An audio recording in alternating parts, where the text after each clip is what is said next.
Hi, if you don't know me, my name is Helen and I'm a current senior at this school, and today I'm going to be telling you guys 10 things I wish I knew before I applied to Harvard. And I feel like I've kind of saturated these videos just a little bit, but this is more so focused on really helpful tips that I wish I knew when I was applying to this school. Just some tips and tricks so you guys are less stressed during this incredibly stressful time of your lives. All right, so 10 things I wish I knew before applying to this school. Okay, so number one, you can't just be good at school or good at a sport.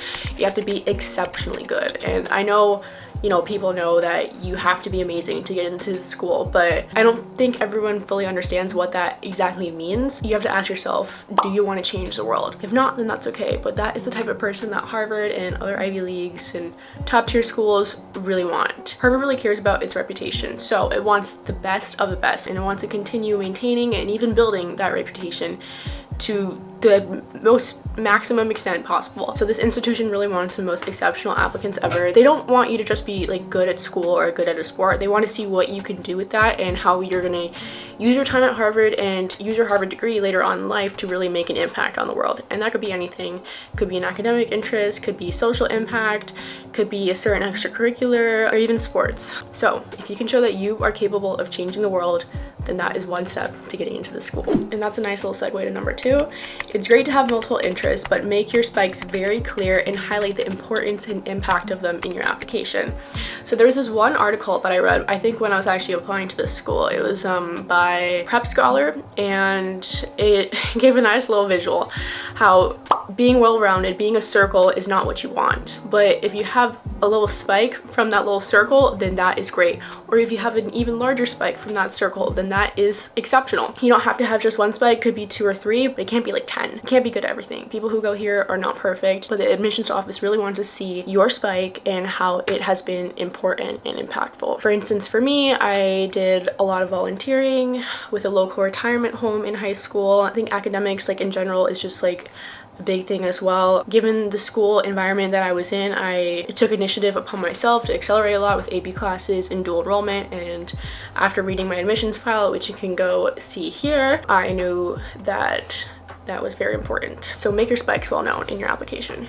Okay, number 3 is choose recommenders who will brag on you to the maximum extent. This can't just be any regular teacher that you got an A in the class in and you didn't really have like a super great connection with.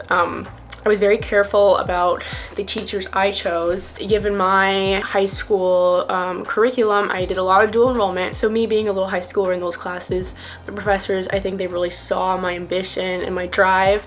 So that's why I asked my multivariable calculus professor and my French professor for letters of recommendation. I think they knew me best as a student, and they knew my work ethic, and they knew how I could grow as a student in an academic environment. And then with some of the optional recommendations with certain schools, I asked my high school theater teacher because he also knew me very well personally in not a super academic class, but in acting. I think he really knew my character, my personality, and he could speak a lot on that. So I thought that those recommenders were best for me. And that gives us number 4, which is waiving your FERPA. This is very important. Please waive your FERPA on your Common App. FERPA stands for Family Educational Rights and Privacy Act, and it basically just means if you waive it, it looks very honest to colleges. That means you cannot see any of the recommendation letters that your recommenders are uploading into the Common App. It just looks so much more truthful that way, and I think the admissions office will feel better about that being more genuine, I would say. So just waive it. Don't sweat about it. If you know you chose good recommenders, then you should not worry about them writing anything bad about you. Okay, number 5. Cliche essay topics can work, but cliche writing and trite aha moments do not work. And what I mean by that is, if you guys are currently applying to college, you've probably read several sample essays out there, and if you read enough over time, you kind of see a theme with certain essay topics, like, oh, I broke my ankle in a sport and it taught me this, or like, oh, a family member died and it taught me this, or oh, I volunteered and it taught me so much about the importance of empathy and compassion and helping individuals in my community, right? So stuff like that, it can be fine. Like, the topic itself is usually not an issue. Obviously, if you do choose a cliche essay topic, you have to be careful about writing it very, very well. And that's why I mean the actual writing itself and like those very cliche aha moments, they do not work. Like, oh, I realized like the importance of helping people. Like, that's just like very basic and that's very overused at this point. So try to be more creative with your storytelling and show your personality as much as possible. That is, at the end of the day, what colleges want to see. When writing your essay, just keep in mind that admissions officers want to see how you've grown over time, the impact of whatever you're talking about. The essay topic itself, don't sweat it, but just try to write it as best as you can and be really creative with it. Number 6 is start studying for the SAT early and make an effective study plan. And ACELY can help you do this. Thank you to ACELY for sponsoring this video. So I took the SAT for a total of 5 times, twice in middle school, 3 times in high school. And I really wish I knew about ACELY because it is a secret weapon for crushing the SAT. If you're the kind of person who wants to study more effectively and in less time, then this is for you. Built by a team of ex-Stanford people, ACELY leverages AI to help you ace a standardized test.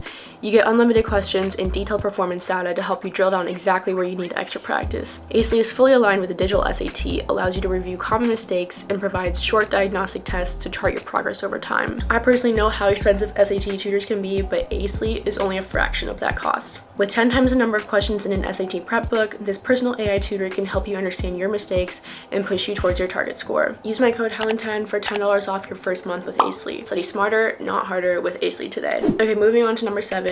Personal qualities are incredibly important. If you have a 1600 on the SAT and great extracurriculars, great.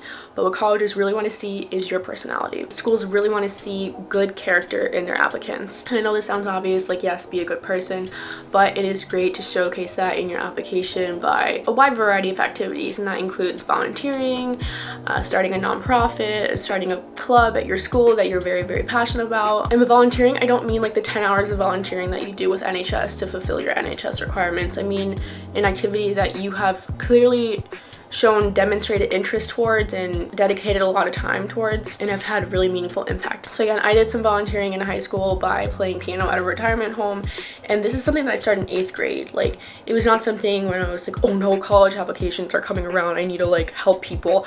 Like, this was something that I was genuinely interested in, and I had been doing it for years before applying to college already. So if you have something like that, that's great. And if you're not applying to college this year and you haven't done too much on this end yet, maybe you start a nonprofit that you're really interested in. I kind of tossed around the idea of starting a nonprofit, but that was way too late in the college admission cycle. But if I had time before, I definitely would have at least tried to do something like that.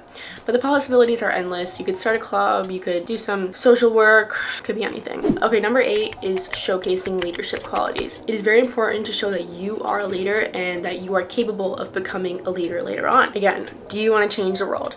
If so, then it's great to have some positions of leadership on your extracurricular activity list. To put it bluntly, Harvard does not want NPCs. They want people who have a really demonstrated ambition, and this could be done through a leadership role. For instance, I founded 2 clubs in my high school. One of them was a Cultural Appreciation Club. The other one was my school's chapter of Mu Alpha Theta, or Math Honors Society, and I'm pretty sure that's still running to this day, and I'm very happy to have done that. Okay, number 9. Your supplemental essays should highlight why you are a perfect fit for the school that you're applying to. You already have your Common App that showcase, you know, some great quality about yourself, but supplemental essays, you need to show why that school should admit you and not some random other person who also happened to get a great SAT score, great grades, great extracurricular activities.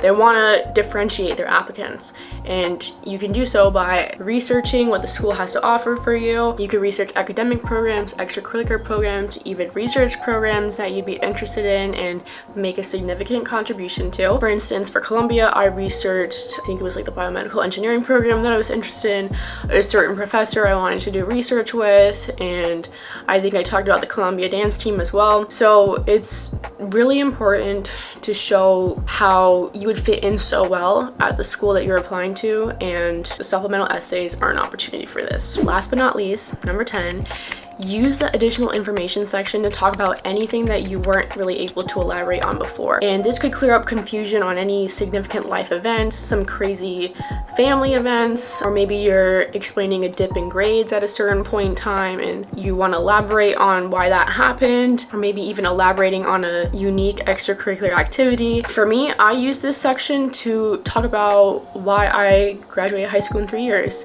And, you know, it seems kind of like random that I would like skip from sophomore to senior year, but I really use this section to talk about my ambition throughout high school, what I did with all my classes, and how I'm kind of just ready to graduate already. Again, use that to fill up any gaps in your application, or you don't have to use it at all, but it is great to use it if you can. Okay, that concludes 10 things I wish I knew before applying to Harvard.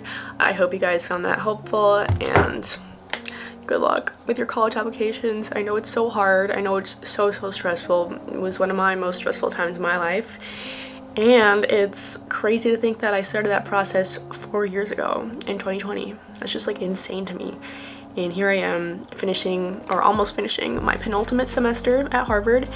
And I'm not gonna lie, it is so stressful. And sometimes I'm like, why am I at the school?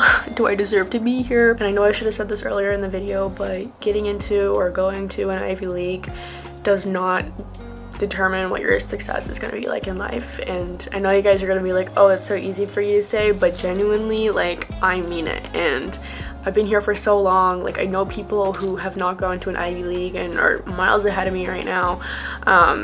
So seriously, don't sweat it. And this is just one stepping stone in this game of life. As I'm wrapping up my penultimate semester, I'm just like, wow, this school is so unnecessarily hard. The imposter syndrome is so real, and it is through the roof for me this semester. So yeah, that's another conversation to be had another day. So thank you guys for watching my video, and good luck with your college applications. I'll see you in the next video. Okay, bye.